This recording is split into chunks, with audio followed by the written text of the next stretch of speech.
What if this isn't anxiety? What are you actually afraid of? Anxiety does not respond to logic. You can't think your way out of anxiety.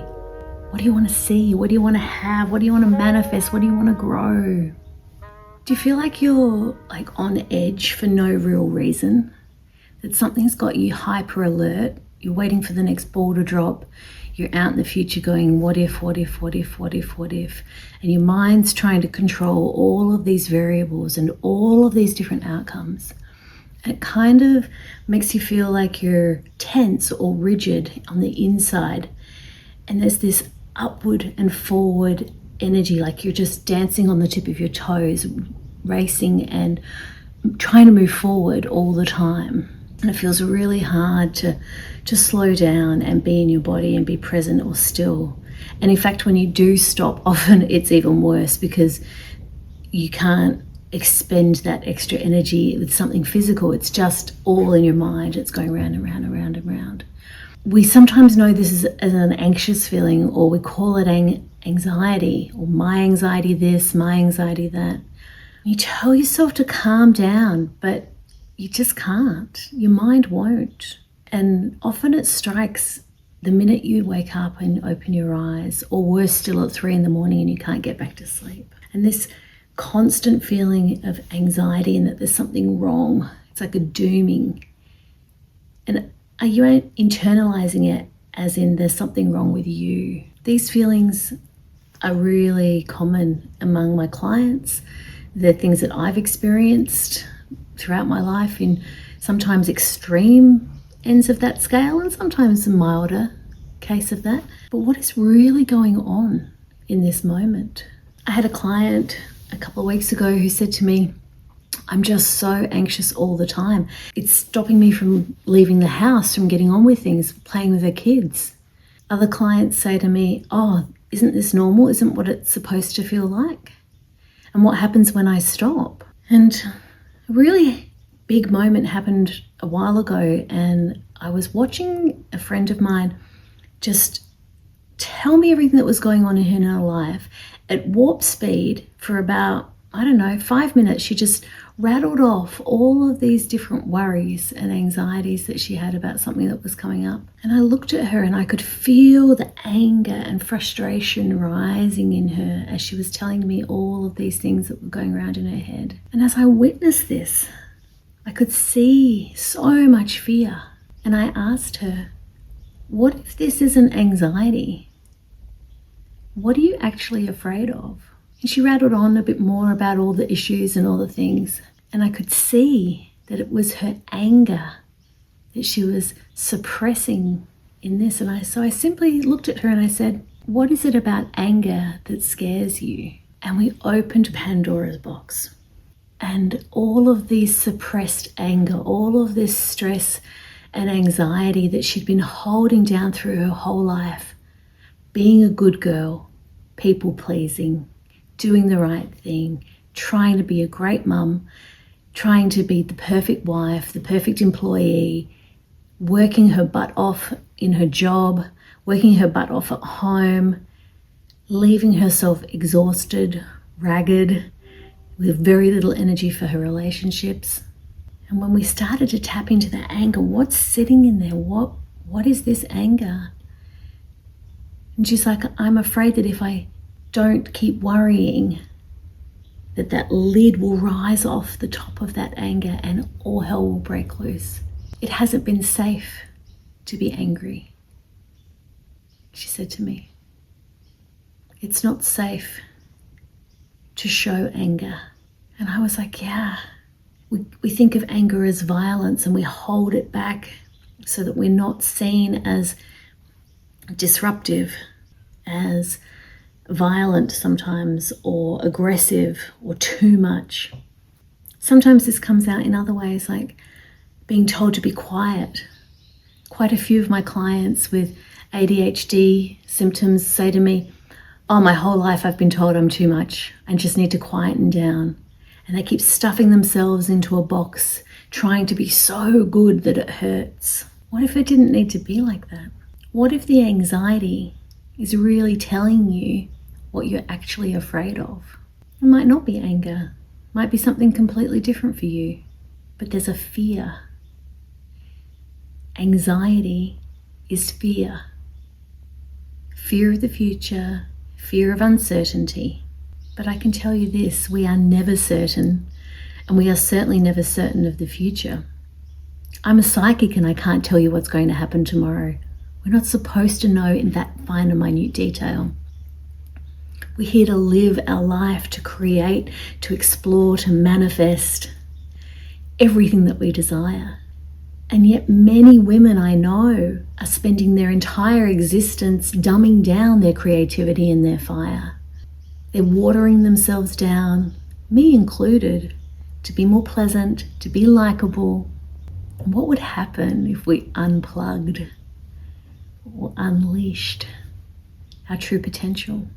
One of my beautiful wise women friends has this fabulous saying, and she said, "Oh, if only we knew how powerful we were."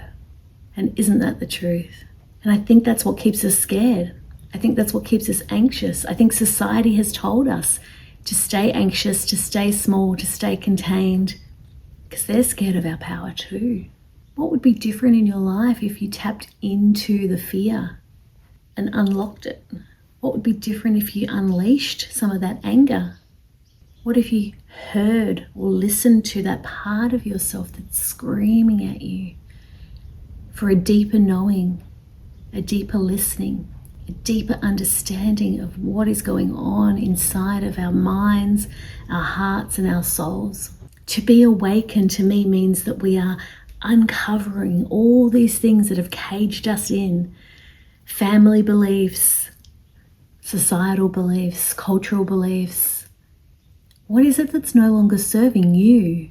I know for me, this idea of being boxed in has been a feeling that's been with me my entire life, that I want out. I don't know what it is I want out of, but I want out of something. And it's left me with this low-level hum of fear. Not panic. It's not dramatic fear, but it comes out in the anxiety. It comes out in the worry thoughts. And this wreaks havoc on our adrenal systems and our chemical load in our body, hormones as we're starting to age, go through perimenopause and menopause. We've got all of this thing going on, but what I think it really is telling us is that we are awakening to our true self. I think society, and not to be unfair to men, but men are often scared of that power, because for them power is power over or power to. But for the feminine is power with compassion, power with grace, power with our voice, justice. It's not trying to take over, it's trying to enrich and empower us to be more creative, live our lives from the truest sense of why we came here, is to create. What do you want to see? What do you want to have? What do you want to manifest? What do you want to grow? That is why you're here. To be in life energy, to live it, to breathe it, to use it, to bring it through your entire body. And as you bring that energy down through your entire body, it manifests into the physical world. What I've come to understand is that when anxiety arises, it's the nervous system's way of staying alert. It perceives a threat. How I always explain adrenal fatigue to a client is that we're the only animal species that can create the same fear response as being chased by a lion from our thoughts alone, without actually being chased by the lion. So if you imagine you're a deer, you're being chased by a lion, after about 20 minutes, the lion's either given up, he's found another prey, or you've got away, you've escaped. And you go back to just eating grass and calming down, and the energy drops and the cortisol and the chemicals in your body start to disperse, and you go back to being in a calm state. But what we've done now is go, oh, but what about the next thing? Oh, I can't relax because what about this? And what if this happens? And what if that happens? And we're so distracted by fear It's in every single thing that we touch and listen to outside of ourselves during the day. Marketing trying to sell you the Diet Coke so that you'll be thinner and more beautiful, or have this product that's going to change your life or make you lose weight or do the thing. If you don't buy this, you're going to be stuck in this pattern forever. We're surrounded by it being sold to, marketed to every day. What if we strip that back into, do I really need that? What am I actually trying to achieve here?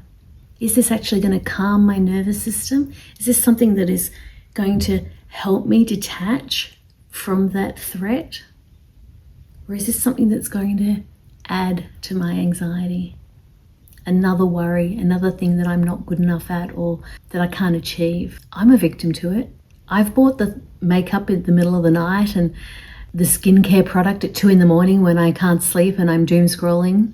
That feeling of not enough often drives the anxiety in myself and many, many women that I work with. And so when anxiety comes into your life, it's vigilance. It's looking for the lion. It's telling you that something's not safe here. And I want you to ask yourself, is it true? Am I not safe, really? And if you are seriously not safe in a violent relationship, a dangerous situation, then you can take action steps to get out of there or ask for help and support to get out of there. But often I find it's not even a real truth. Most of the anxiety that I see in clients and myself comes from our thoughts of perceived threat, of perceived worry. It's not even real. And so I ask you, is this true? Is this true for me? Is this true on every level of my existence? And if it's not, then I want you to name the fear. So let me give you an example. I'm not good enough to go out with somebody that I admire, right? So if you think about that, of all the people that you've ever admired, most of them were probably in your inner circle or people that you've come across. You might have a few that are just celebrities or outside of you, but people that you actually admire being in their energy and presence for. And could you be? Have you been? And who admires you? Often family or friends. Are you in their presence of them admiring you and you admiring them? So it gets grey, right? But we have to sort through that greyness. We have to sift through the murky elements. Is this really true? Can I be good enough to hang with somebody I admire? Can I be good enough to be in a relationship with someone that I admire? And I chose that because it's often a lofty ideal, right? It's something that we put on a pedestal and we feel is unattainable. But that goes to exactly the same thing as the most simple, mundane thing of, can I have what I want? Can I have this thing? Am I good enough to have my desire? Am I good enough to have the house I want, the job I want, the relationship I want? And if somebody has told you that you're not, if a teacher spoke words to you that made you believe that you weren't enough, if something happened in your childhood that made you believe, oh, I can never strive for those things, I want you to ask yourself, is it true? Is it true today in this version of you? And even if you acknowledge that some parts may be true, what would you like to do to change it? If your body is showing you some anxiety, some what ifs, it's this vigilance, this what's going to happen next energy, you're not fully in your body, you're in your mind. And the mind is fickle. The mind thinks it knows everything until it gets a lovely new piece of information and decides that that thing is way better than what it believed before, and it will change its mind. And a new belief system starts to emerge. It's how we decide if we like one color blue over another. We're judging, we're looking at it, the mind's trying to make up a decision, but it's all here in the mind, right? We don't really know how we feel about it yet because it's here. And so when we're anxious, we're up here, we're forward, we're on alert, eyes are open. What's next? What's next? We're moving. We're moving from a place of busyness. We come back into the body. This energy needs to turn its eyes inward and downward into the heart. How do I feel about this? Is it true? Is it really true? And then from here we enter the solar plexus. Oh, I have choice. I can choose again. What am I going to choose differently today? Am I going to choose to believe this fear or not? Name your fear. I'm scared of disappointing people. I'm scared I'm not enough. I'm scared I'm too much. I'm scared I'm too fat, too thin, too ugly, too pretty, too this, too that, whatever. Name your fear. Is it true? Is it true here? In your heart space, 100% true. And what am I going to do with it now? And as your mind starts to see, hang on a minute. There's an opportunity to change. There's an opportunity to choose again. What do I want to choose? When your heart comes online, desire starts to step in. How do I really want to feel about this? What would I like to have happen next? I don't know why I'm anxious. Nothing bad's happening, is it? Am I creating a story?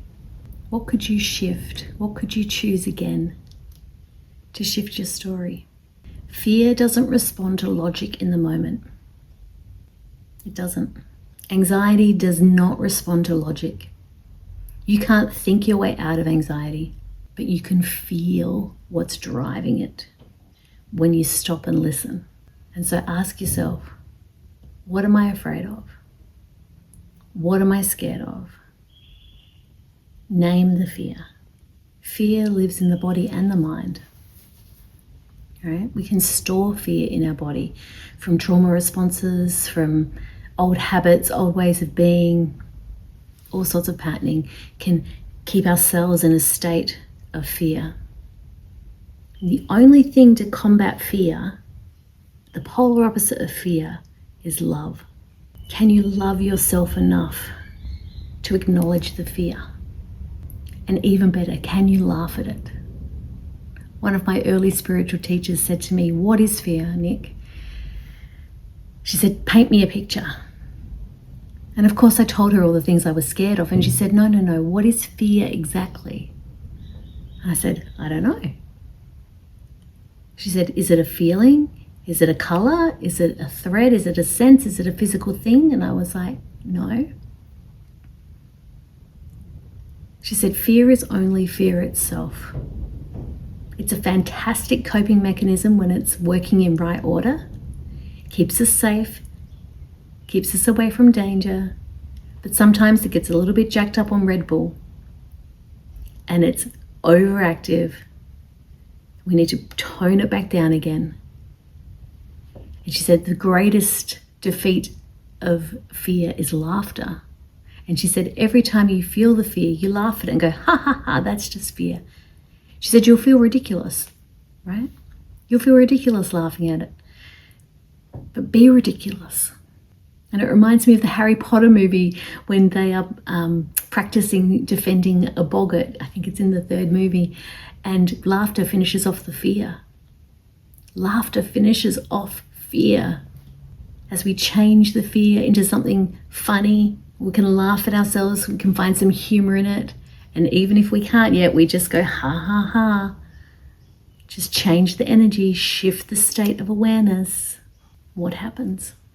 For me, what happens is I immediately bring that heavy, dark feeling to the light. And as soon as it comes to the light, I have a different way of being able to perceive it. And I get to choose again. How do I want to feel? What do I want to be afraid of? What do I want to move forward to? What do I want to let go of? And no amount of reassuring myself in the moment, distracting myself in the moment, ignoring the fear in the moment, helps the anxiety feeling going away. You can't combat it in the same energy in which it's created. We can't heal in the same environment that we are wounded in. You have to change its state. And laughter is a great way to combat the fear. Just notice, yeah, I'm scared of that. Isn't that weird? I'm scared of spiders. I don't know why. I'm scared of snakes. I don't know why. I'm scared of whatever. Ask yourself why. Do I know why? No. And the not knowing helps you not touch it anymore. Step back. Don't touch it. Because when the fear is allowed, the anxiety doesn't have to shout at us to get our attention. When we allow the fear, when we allow the anger, when we allow the what if I'm too much? What if I'm not enough to come up? The anxiety doesn't have to keep screaming at you. Pay attention. Pay attention to me. This is what I'm feeling. We're so busy doing. Notice when your anxiety escalates. Notice what fears want your attention. Anxiety often happens when fear isn't given a voice. When it's met with ignoring, avoiding, shoving down into a box, not being allowed to express. We come up to resistance instead of release. And that resistance creates more anxiety, more stress on the body. When you realize that the anxiety is telling you about your fear, you can also realize that you're not broken. There's nothing wrong with you. You're scared. And as you acknowledge the fear, something softens inside of us. You stop fighting yourself so hard. You allow the fear and the thoughts around the fear to arise. And instead of trying to avoid it, you have an opportunity to understand it. And from that place of understanding and acknowledging, we can choose the next right step in either leaving it behind, changing direction, doing something about the fear, getting some support, whatever the case may be. The right answer will arise and you get to choose again. The one thing that brings me back from this over anxious mind or busy mind are moments of alignment, moments of coming back into myself and pausing and asking myself these questions. How do I feel? What's going on for me? What am I scared of? What am I avoiding? What do I need to hear? And these sorts of questions, these practices of alignment don't really come naturally. We're not taught them in school, although I wish we were, on how to come back into alignment, how to find our center. Because from our center comes our power, our energy rises, our creativity starts to manifest. What do we want to do with this beautiful, precious life? The practice of alignment is what we do every week in the quick shift. Every week I share tips on how to stay in alignment, how to come back into the moment. And as you practice coming back into the moment, at first weekly and then perhaps daily, or maybe several times a day if you're feeling really anxious, the more you bring your energy back into alignment, the more you stay in your body, the more opportunity you have. What do I feel? What do I want to choose? What do I want to create? How do I want to live? If you're listening to this and recognize yourself in any of it and would love some support in helping yourself become aligned, to connect to your power and what's really going on for you, then join me for the quick shift Thursday evenings every week, where we come into alignment, we shift our state and we change our story. You're not anxious, you're scared, and that makes sense. There's nothing wrong with you. It's normal. And how we overcome that fear is to not have to go deep and dive into all the stories about why it came to be in the first place. But we acknowledge the feelings that arise around that fear.